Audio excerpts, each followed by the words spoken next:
Welcome to the How to Be Awesome at Your Job podcast, the show where brilliant professionals share how to sharpen the universal skills required to flourish at work. Enjoy more career fun, wins, meaning, and money with your host, Pete Makaitis. Hello and welcome to episode 859 with Todd Dewett. Todd is back. He was one of our first guests, and he's got a fun leadership fable with a lot of real smart distinctions. So you'll learn 1, why and how to collaborate, not dictate. 2, why you should go for candor over kindness. And 3, the low-cost way to optimize your team. So if you want to check out the show notes or the transcript or the links to items that we've referenced, please visit us over at awesomeatyourjob.com/EP859. Now here's a bit about Todd. Dr. Todd Dewett is a globally recognized leadership educator, author, and speaker. After working with Andersen Consulting and Ernst & Young, he completed his PhD at Texas A&M University in organizational behavior, as well as a prestigious postdoctoral fellowship.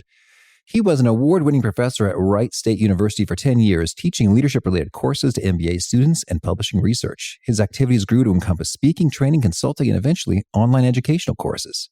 To date, Todd has delivered over 1,000 speeches around the world, including several TEDx talks, and created a library of courses enjoyed by millions of professionals. His clients include Microsoft, IBM, GE, Pepsi, ExxonMobil, Boeing, MD Andersen, State Farm, and hundreds more.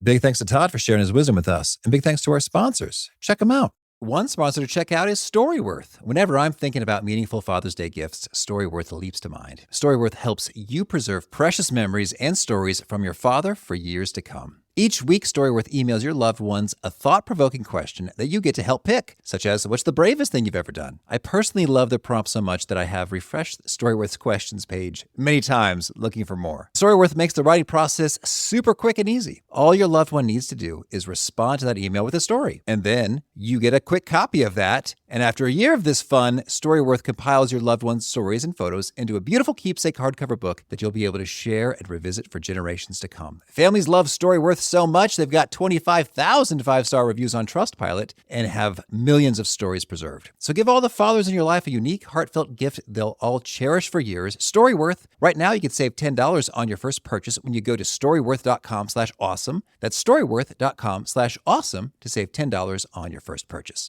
One sponsor to check out is Harvard Business Review. This brilliant magazine, published at hbr.org, is the leading destination for smart management thinking. Fun fact, HBR has been mentioned in 108 episodes of the show.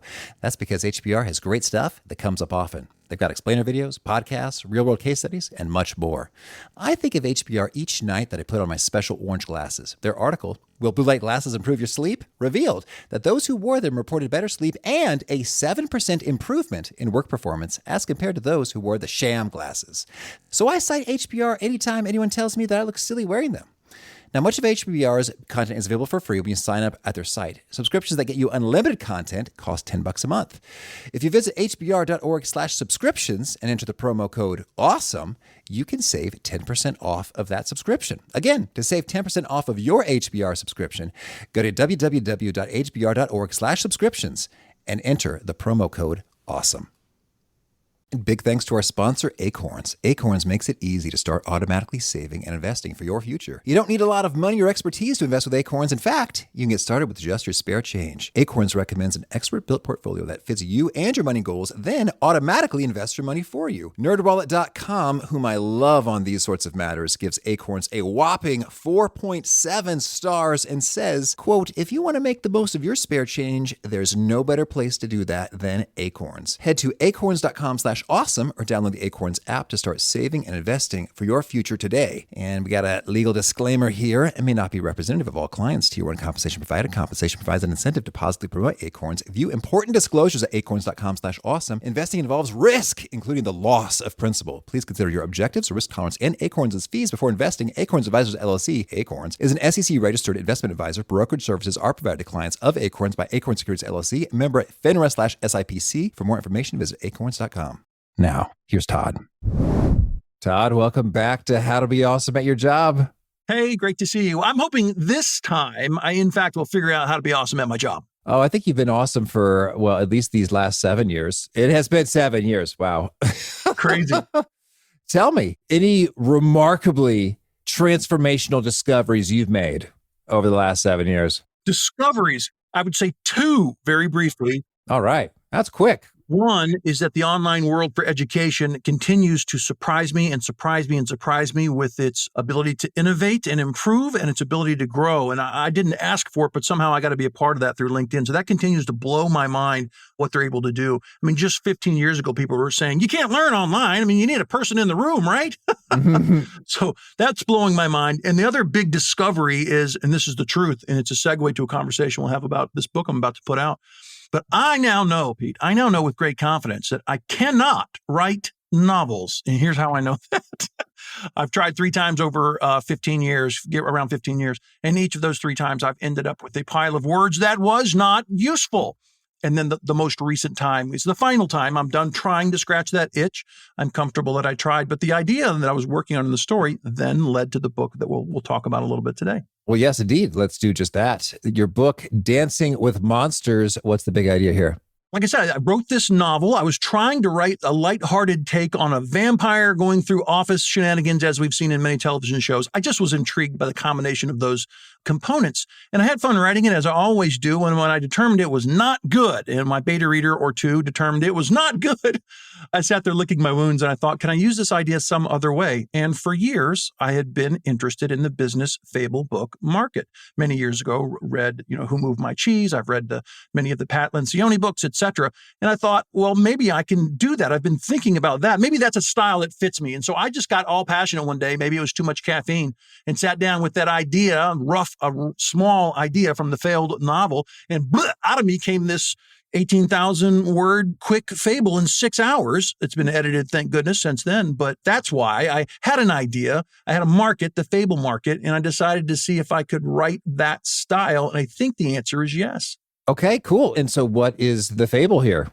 Well, we got a premise of a monster. The main protagonist is Joe Vampire, and he's kind of cocky and full of himself, but not performing well lately, doing the one thing all monsters want to do across many genres for the last few hundred years, of course, which is to scare children. And he's pulled into a meeting with an HR type person, which is a witch in the character in the book, and told, look, you're basically in trouble. We're going to ask you to prove yourself by leading a team of other monsters who are having issues. And you got a big goal you got to solve together to figure out whether or not we're going to let you continue with your monster status, so to speak. And so there is a mummy and a zombie and a ghost and a werewolf all having huge issues being themselves. The werewolf can't turn into a werewolf. She's just the human that's not able to transform. Issues of that nature. So Joe fumbles around trying to lead these misfits and does terrible at first and fails before he realizes that he's doing it the wrong way. He remembers some amazing advice from his grandfather, who was quite capable as a leader. And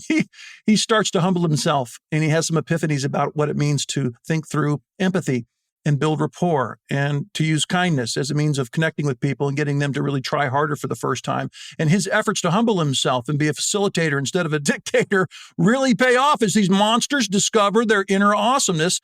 And at the end of the book, they actually, I won't spoil the end, I'll just say they become a much, much more interesting version of themselves. And along the way, you learn some stuff about leadership. Okay, well, I was just going to ask, when it comes to fables, yep, there are some lessons, some takeaways, some wisdom, hopefully, that readers walk away with. Could you share with us, is there maybe a key quote or excerpt from the book that you think really delivers some of this in spades?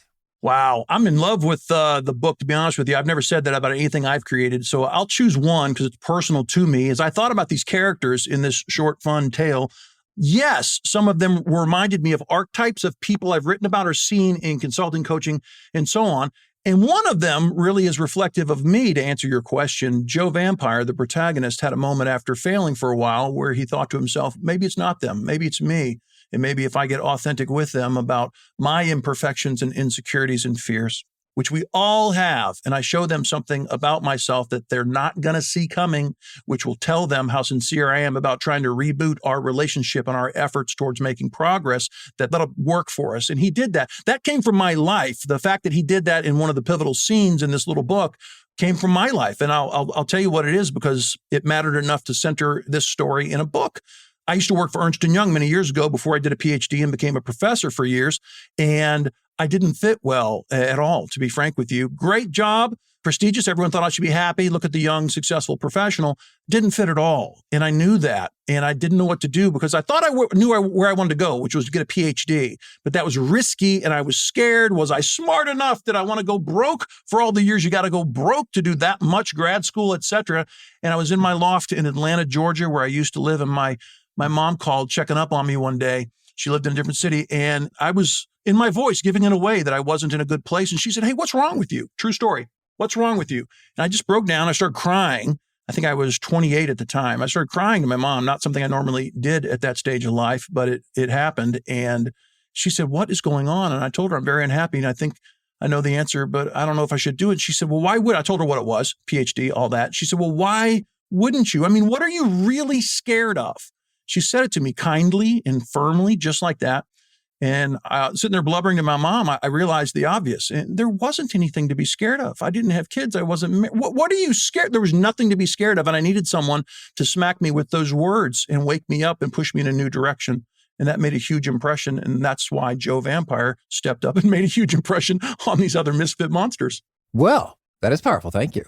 And so then can we dig into a few of the core takeaway messages then in terms of there's some rules of leadership in the book, such as collaborate, don't dictate. Can you share with us a couple of the most you think are transformational and need to be heard by the world takeaways? Well, I mean, I got to tell you, I love the way you set up these questions. But the truth is, most people that do what I do, there's different ways that we do it, from speaking to writing to what have you. There's not much new under the sun. Sometimes there's new ideas, but mostly it's about finding new vehicles to help us convey well-known, useful ideas that people have yet to focus on in the proper way or the proper amount. The one you just mentioned actually is a spectacular example. Collaborate, don't dictate. What Joe and many other real managers have to figure out is that even though they've been vested with authority to do stuff at work, they have the legitimate power as a holder of a position in a hierarchy. That does not mean they should use that power just because they have it. The truth is, a team is optimized not when they receive dictates from a boss, but when they feel that they are being facilitated and collaborated with by a person who's on the team with them, not looking down on them. Now, that sounds terribly simple, and I'm here to tell you the reason this book and many others really do focus on a few simple rules that make teams better is because busy people forget them at work every single day. I can't tell you how many times I've had leaders just kind of whip out a dictate, a thing I need you to do. No explanation, it just sounds like an order being given. Now, you don't need me, Pete, to tell you that adult humans do not like to be treated like children. So when I thought about the small number of business leadership maxims I wanted to put in this book, definitely collaborate, don't dictate. Be a partner, not a boss, is a different way to say it, was one of the first that came to mind for sure. It sounds pretty simple in terms of just do that.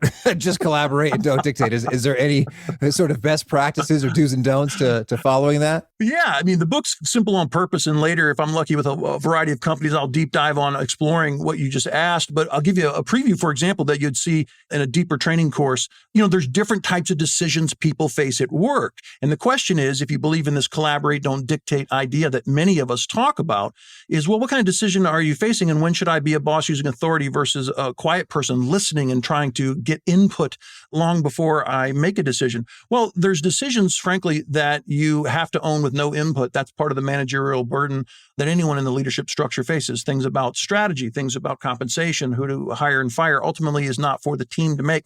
Team can have input sometimes on those, but they don't own those decisions. And that's probably proper. Then there's decisions where you absolutely are going to own the decision as the leader, but you absolutely should spend time, as much as you can, given how busy you are, finding their voice, listening to them, understanding their view, and allowing that to shape your decision because you believe this particular decision is going to they're going to feel it. There's going to be an impact on them. That's a second type. A third type, and this is most common, I won't say an unimportant decision, but there are a variety of decisions that have to be made all the time where it's really best to let go completely and allow teams to own it. For example, to get this work done, do we work a day that everyone's going to be having a day off, or do we work extra hours 3 days in a row? There's different ways to get the same outcome. What do you prefer? Let them own the answer to that question. So you got to ask yourself as a leader or as a decision maker, what's the reality here about my need to use the authority versus the benefit, the smart wisdom of gaining their input before a decision is made? Beautiful.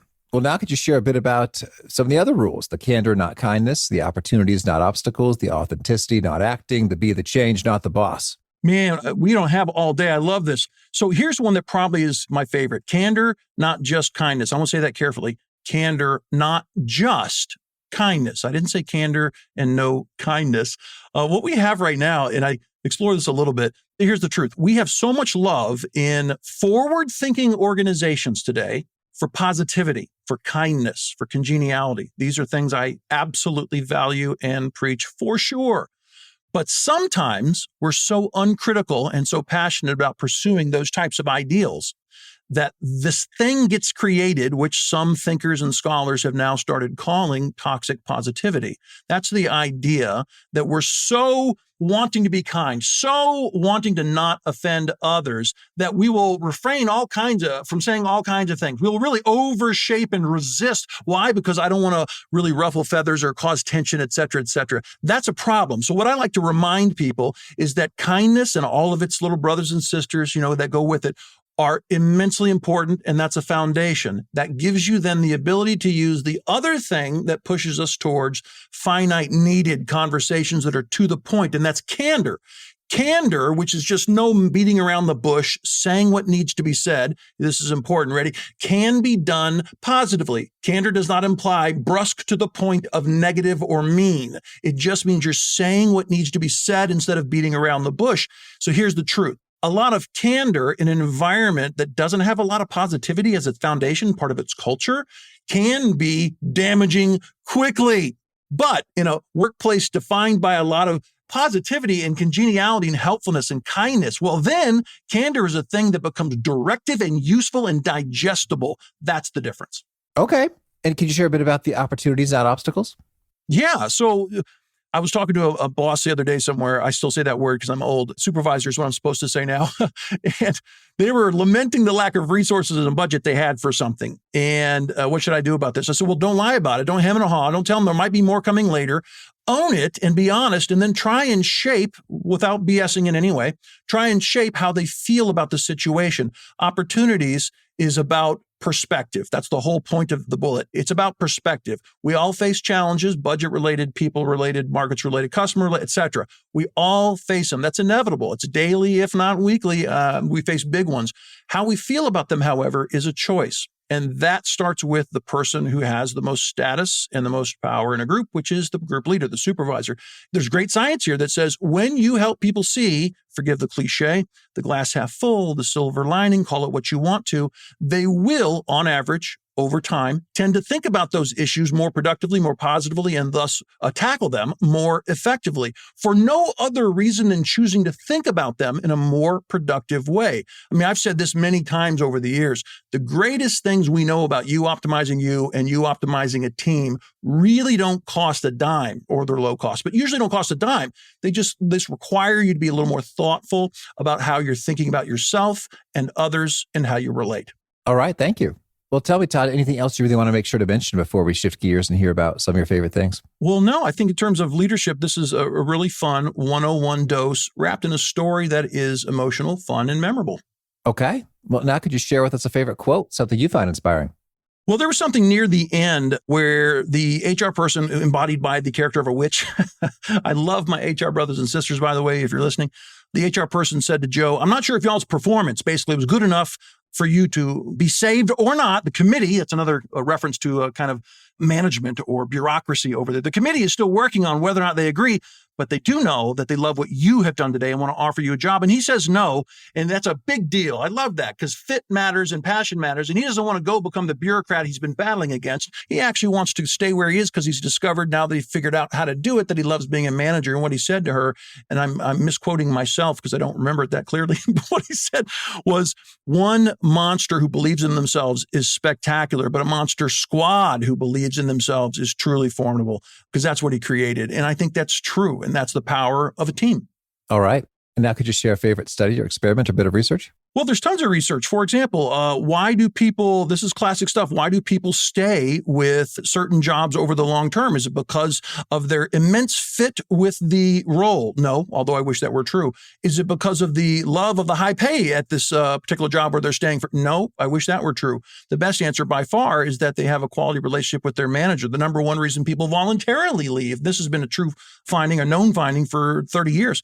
Jobs that they don't have to, voluntary turnover, is because of bad boss relationships. So I loved in this book trying to bring that research to life by modeling what bad leadership looks like, by then having that person go through something of an epiphany and then finding out how to do it correctly. So there is good research to back this up. What do we know about, for example, perspective that we were just talking about? There's tons of studies in psych, cog psych, social psych, org studies, et cetera, that talk about how we frame decisions and how people react. And when you take the time, and that is always the thing that trips us up at work because we're so darn busy putting out fires, I respect that.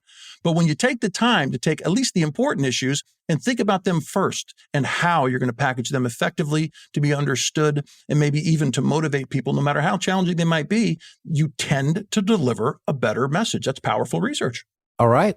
And could you name a favorite book? A favorite book? I'll go with Please Understand Me by Kiersey, one of the classics on personalities, because I'm a huge believer. I actually posted about this today. Huge believer that talent is awesomely important, but often overrated. And what I mean by that is what ultimately matters is chemistry. And great teams with chemistry that have less talent than teams over here with great talent and no chemistry often outperform teams with loaded talent. So how do you achieve chemistry? Well, you get along by first understanding yourself and then others. And one of the first books that really pushed people effectively to start thinking about personality types and how to understand others who are different than you was Please Understand Me by Kiersey. Okay. And a favorite tool, something you use to be awesome at your job? Well, I would say any kind of feedback tool. One in particular is on my mind lately. People might check out. There's a new company using AI called Udly. I think it's Yoodly or DLI, Udly. And they're trying to help people in terms of presentation and conversational speech. Look into a camera, open their app, speak, have it analyze 6 ways from Sundays using AI, and also attach using feedback mechanisms to people that you supply emails for so that you can bring in that feedback, try again, and then have the program once again assess how you're doing on a variety of ways. I think AI, in terms of helping people study their interpersonal communication, is a host of tools emerging there that people are going to enjoy in the coming years. Cool. And do you have a favorite habit? Something you do that helps you be awesome at your job? I'm into humility because I've got plenty of go-go power in me, plenty of ego. And if you are like that, then you're going to fail eventually. We all do. And so I like to remind myself on a regular basis that I don't know it all. And I like to remind myself of my favorite failures. No joke, because those are the things that make me think through what I'm doing now a little more thoughtfully, which is terribly, terribly useful. Okay. And is there a key nugget you share that really seems to connect and resonate with folks? They quote back to you often? Yeah. I mean, outside of this book, I have a few that always stick with me that I love to share. Probably the most common is that more is always possible, which sounds like a motivational speaker, which is one of my hats, would say. The science actually backs it up. I mean, one of my favorite stories ever involves my ex-wife / one of my best friends who had asthma, yet somehow learned how to train for a marathon. And when she was done, we were having a conversation. And I said to her, wow, can you imagine what more you could possibly accomplish that you'd never even dreamed of because you didn't think it was possible? And it blew her mind. And she's been thinking about it and excelling ever since. More is always possible. And if folks want to reach out or get in touch, where would you point them? Well, thanks for asking. There's 2 obvious places. One is my website, drdewett.com. That's DRDEWETT.com. And the other is my favorite social media platform, which is LinkedIn. I would love to chat. If this brings up questions from anyone listening, find me on LinkedIn and connect. I'd love to chat. All right. And do you have a final challenge or call to action for folks looking to be awesome at their jobs? I would say just don't assume you know it all and stop blaming others, which is so easy and sometimes justified, but never productive. And ask yourself what you can do differently to continue improving. All right, Todd, this has been a treat. I wish you much luck with Dancing with Monsters and all your adventures. Thank you, sir. Appreciate it. I love that point. Collaborate, not dictate. Easy to do, easy not to do. Good thing to tuck away because people sure like that a lot better than the alternative. Again, the show notes, the transcript, and the links to items we've referenced are at awesomeatyourjob.com/EP859. Hope to catch you next time, and peace. Thanks for listening. To get the most out of the show, we recommend 2 key things. First, check out the extra resources at awesomeatyourjob.com. You can find this episode's transcript and links, as well as the perfect episode for your situation. You can search the full-text transcripts of hundreds of episodes or explore episodes tagged by topic and competency covered. Second, subscribe to the podcast and get future episodes automatically. You can subscribe by telling Siri and several other smartphones and speakers, subscribe to the How to Be Awesome at Your Job podcast, or by tapping subscribe in your podcast player of choice. If you'd like some extra help figuring out podcasts and how subscriptions work, visit awesomeatyourjob.com/subscribe for guidance. Hope to catch you on the next episode of How to Be Awesome at Your Job.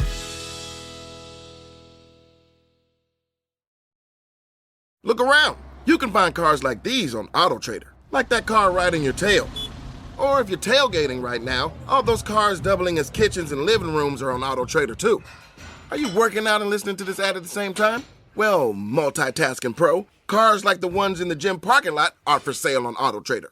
New cars, used cars, electric cars, maybe even flying cars. Okay, no flying cars, but as soon as they get invented, they'll be on AutoTrader. Just you wait. AutoTrader.